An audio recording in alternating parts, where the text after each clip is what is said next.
What's up, guys? Today we're going to be taking a look at a video of an admin / photographer that gets caught in the middle of a crossfire while at an op in Immokalee, Florida. Check it out.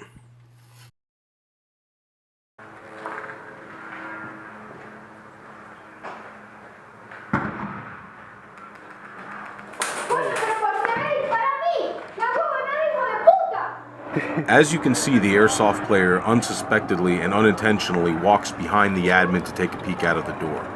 What happens next was unexpected and very surprising, never to say the least. Check it out.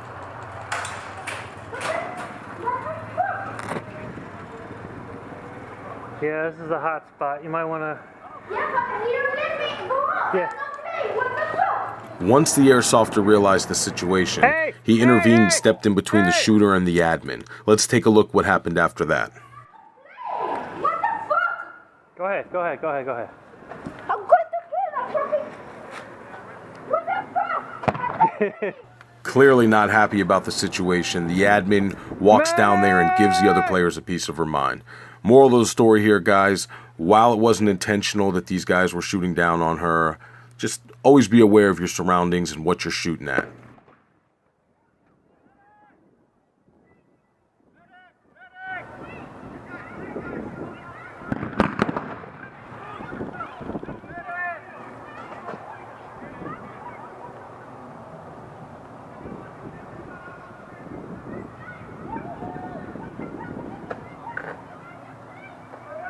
Don't forget to subscribe to our videos. We got a lot more coming your way. We're going to be attending a lot of ops this year. Should have a lot new media on the website, along with our Facebook page and our YouTube channel. Thanks for watching, guys. Don't forget to subscribe. We'll catch you later.